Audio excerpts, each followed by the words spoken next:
মোহাম্মদ বাইজিদ খানের উপর নাকি দায়িত্ব এসেছে তিনি ইসলামের সংস্কার করার জন্য। তাদের মতে যে নামাজ ইসলামে নাই, এই নামাজ পড়া মানে যুদ্ধের একটা প্রস্তুতি নেওয়া, সেনাবাহিনীর প্রস্তুতি নেওয়া। হজ সম্পর্কে তারা বিভ্রান্তিকর তারা বক্তব্য দেয় যে হজ হচ্ছে একটা বিশ্বের সকল মানুষ একটা কনফারেন্স করে, খাওয়া দাওয়া করে, আনন্দ করে, ফুর্তি করে। নারীদের পর্দার ব্যাপারে যেটা ইসলামে আল্লাহ পাক সূরা আন-নূরের ভিতরে ফরজ করেছেন। আলহামদুলিল্লাহি রাব্বিল আলামিন, আসসালাতু ওয়াসসালামু আলা সাইয়্যিদিল আমবিয়া ওয়াল মুরসালিন ওয়া আলা আলিহি ওয়া আসহাবিহি আজমাইন।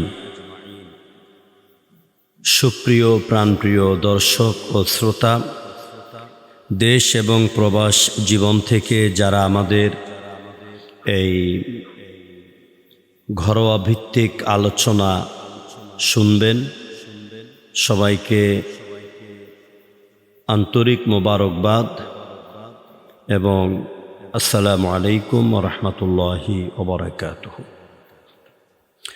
মহান আল্লাহ রাব্বুল আলামিনের দরবারে আমরা কালেমাত শুকর আদায় করছি, যার অপরন্ত দয়া আর মেহেরবানিতে আল্লাহ তাআলা আমাদেরকে পর্যন্ত তার অক্সিজেন, নাইট্রোজেন, হাইড্রোজেন, আলো, বাতাস, খাবার দিয়ে, শক্তি দিয়ে, সামর্থ্য দিয়ে, ভালোবাসা দিয়ে, করুণা দিয়ে চমৎকারভাবে আমাদেরকে বাঁচিয়ে রেখেছেন। সেজন্য আমরা কৃতজ্ঞতার সবটুকুন মহান মুনিবের দরবারে উজাড় করে দিয়ে আমরা পড়ে নিচ্ছি আলহামদুলিল্লাহ। প্রিয় ভাইয়েরা, মহান আল্লাহ পাক আমাদেরকে এই পৃথিবীতে সৃষ্টি করে এমনি এমনি ছেড়ে দেন নাই। আমাদের জীবনের প্রতিটি অঙ্গ, প্রতিটি সেক্টর কিভাবে পরিচালিত হবে, কোনভাবে পরিচালিত হবে, কার হুকুমে পরিচালিত হবে, কার নির্দেশে পরিচালিত হবে, সেজন্য আল্লাহ তাআলা তিনি যুগ যুগ ধরে হযরতে সাইয়েদেনা আদম আলাইহিস সালাম থেকে শুরু করে নবী মুহাম্মদ রাসূলুল্লাহ সাল্লাল্লাহু আলাইহি ওয়াসাল্লাম পর্যন্ত তিনি অসংখ্য নবী রাসূল অর্থাৎ আল্লাহর পক্ষ থেকে আল্লাহ পাক তার নিযুক্ত বার্তাবাহকদেরকে পাঠিয়ে পৃথিবীতে আল্লাহ পাকের বিধিবিধান করে আমাদেরকে জানিয়েছেন।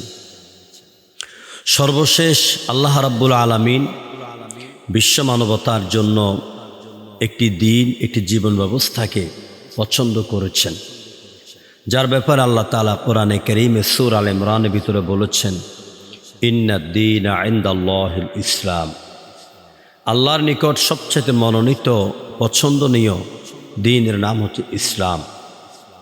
আর এটির পূর্ণতা দান করেন আখিরে জামানার নবী রাহমাতুল লিল আলামিন জনাবে মুহাম্মদ রাসূলুল্লাহ সাল্লাল্লাহু আলাইহি ওয়াসাল্লামের মাধ্যমে।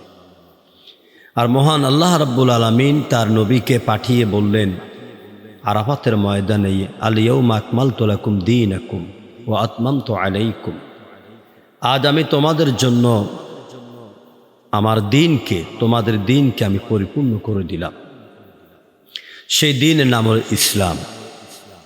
সেই ইসলাম কিভাবে পরিচালিত হবে, সেই ইসলামের পূর্ণাঙ্গ রূপরেখা, পূর্ণাঙ্গ অবকাঠামো এবং ইসলামের পূর্ণাঙ্গ দিক নির্দেশনা, বাস্তবতা, যার জীবন চরিত, যার আদর্শ, যারা বাস্তব জীবনে ফুটিয়ে উঠেছে, তার নাম হচ্ছে our prophet, our leader, our commander as a teacher Muhammad সাল্লাল্লাহু আলাইহি সাল্লামের মাধ্যমে। মুহাম্মদ রাসূলুল্লাহ সাল্লাল্লাহু আলাইহি সাল্লামকে আল্লাহ পাক ইসলামের পূর্ণ রূপরেখা দিয়ে পাঠিয়ে তার কথাগুলিকে, নবীজির কথাগুলিকে বলা হয় ওহী গায়রে মাতলু, আর আল্লাহর কথাগুলিকে বলা হয় ওহী মাতলু। কোরআনকে মানা যেমন ফরজ, নবী করিম সাল্লাল্লাহু আলাইহি সাল্লামের সঠিক সহিহ হাদিস কথাগুলি তার জীবন কর্মকে মানাও তেমন ফরজ। এই জন্য আল্লাহ পাক কোরআনে কারিমের সূরা আল আহজাবের 21 নম্বর আয়াতের ভিতরে বলেছেন, বিসমিল্লাহির রহমানির রহিম, লাকাদ কানা লাকুম ফি রাসূলিল্লাহি উসওয়াতুন হাসানাহ, অবশ্যই তোমাদের জন্য রয়েছে মুহাম্মদ রাসূলুল্লাহর জীবনের মধ্যে উত্তম আদর্শ।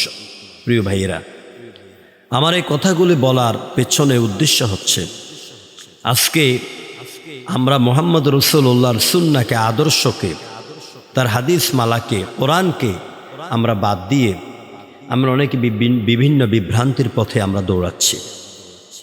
আপনারা জানেন যে ইতিমধ্যে আমাদের বাংলাদেশে একটি ভ্রান্ত আকীদা মাথা ছাড়া দিয়ে উঠেছে, যেটাকে বলা হয় হিজবুত তাওহীদ। হিজবুন মানে দল, তাওহীদ মানে হচ্ছে একত্ববাদ। নামটি অনেক সুন্দর। এই দলটির উৎপত্তি হয়েছে 1995 সালে টাঙ্গাইলের একটি টাঙ্গাইলের করটিয়া এলাকায়। এটি প্রতিষ্ঠিত করেন একজন হোমিওপ্যাথিক ডাক্তার, যার না আছে কোরআনের জ্ঞান, না আছে সহিহ হাদিসের জ্ঞান, না আছে তার ইজমার জ্ঞান, না আছে তার কিয়াসের জ্ঞান। এই লোকটি নিজে একটা মূর্খ পণ্ডিত, একটা গর্দব, একটা গাধা। এই লোকটি হোমিওপ্যাথিক ডাক্তার।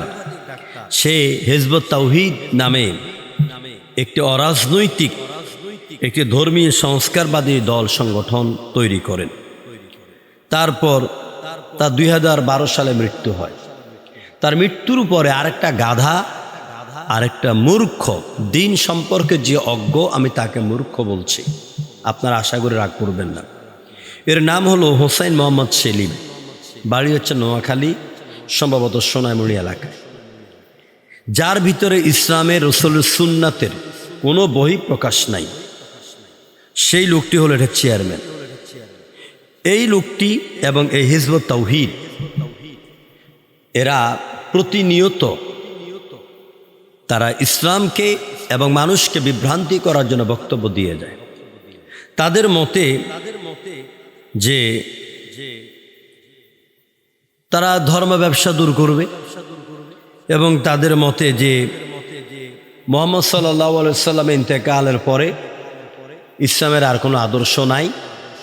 এখন হিজবুত তাওহীদের প্রতিষ্ঠাতা এই টাঙ্গাইলের মিয়া মোহাম্মদ বাইজিদ খানের উপর নাকি দায়িত্ব এসেছে তিনি ইসলামের সংস্কার করার জন্য। তাদের মতে যে নামাজ ইসলামে নাই। এই নামাজ পড়া মানে যুদ্ধের একটা প্রস্তুতি নেওয়া, সেনাবাহিনীর প্রস্তুতি নেওয়া। হজ সম্পর্কে তারা বিভ্রান্তিকর তারা বক্তব্য দেয় যে হজ হচ্ছে একটা বিশ্বের সকল মানুষ একটা কনফারেন্স করে, খাওয়া দাওয়া করে, আনন্দ করে, ফুর্তি করে। নারীদের পর্দার ব্যাপারে, যেটা ইসলামে আল্লাহ পাক সূরা আন-নূরের ভিতরে ফরজ করেছেন, সে পর্দার ব্যাপারে বলে যে নারীদেরকে এইভাবে বদ্ধ করে আবদ্ধ রাখা, তাদের সৌন্দর্যকে বিকশিত না করতে দেওয়া, এরকম বিভিন্ন রকমের বক্তব্য যেই হোসাইন মোহাম্মদ সেলিম দিয়েছে, তাকে নারী সহ কয়েকবার হোটেলে ধরা খাইতে হয়েছে। প্রিয় ভাইয়েরা, সুতরাং আমি আপনাদের সামনে যে বিষয়টা কথা বলতে চাই, রাসূল আরাফাতের ময়দানে বলে গিয়েছেন, তারাকতু ফীকুম আমরাইন লান তাদিল্লু মা তামাসসাকতুম বিহিমা কিতাবাল্লাহ সুন্নাতুর রাসূল। আমি তোমাদের জন্য দুটি জিনিস রেখে গেলাম, একটা হচ্ছে কোরআন, একটা হচ্ছে সুন্নাহ। এই দুইটি যতদিন তোমরা আঁকড়ে ধরবে কখনো বিভ্রান্ত হবে না। তা আমি আমার প্রিয় দেশবাসী, আমার প্রবাসী যুবক ভাই বোনদেরকে আমি অনুরোধ করব, হিজবুত তাওহীদ বাংলাদেশের সমস্ত উচ্চ মানের ওলামাই কেরামের মতে, ফোকাহাই কেরামের মতে এটি একটি ভ্রান্ত আকীদা। এটি মানুষের ঈমান আমল নষ্ট করার জন্য আপনার কি যে বলে দাজ্জালের একটি আকৃতি হিসাবে, সিমটম হিসেবে এরা আত্মপ্রকাশ করেছে।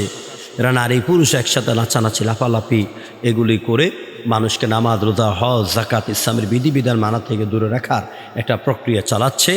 এটি একটি জঙ্গি সংগঠন এবং এটি মানুষকে ধর্মের নামে বিভ্রান্ত করছে। তাই আমি আপনাদের দিনী ভাই, জীবনে 30টি বছর কোরআনের ময়দানে কথা বলে আমি যে অভিজ্ঞতা অর্জন করেছি, সেখান থেকে আমি আপনাদের ভাই হিসেবে গোটা জাতিকে আমি সতর্ক করছি, এই বিভ্রান্তির পথ থেকে আপনারা ফিরে থাকবেন। এটা যেখানে মাথা ছাড়া দিয়ে উঠবে সেখানে আপনারা আইনি প্রক্রিয়া নিয়ে এটা প্রতিবাদ করবেন। এবং হিজবুত তাওহীদ এটি ভ্রান্ত আকীদা, একটি মিথ্যায় সংগঠন, এটা মানুষকে বিভ্রান্ত করে, নারীদের ইজ্জত সম্মান নিয়ে এরা খেল তামাশা করে, আল্লাহর কোরআনকে এরা তামাশার বস্তু বানিয়েছে। আসুন এদের থেকে আমরা দূরে থাকি। আল্লাহ পাক আমাদের সবাইকে, আমাদের ইমানকে, আমলকে হেফাজত করুন। সবাইকে আন্তরিক মোবারকবাদ। আসসালামু আলাইকুম ওয়া রাহমাতুল্লাহ।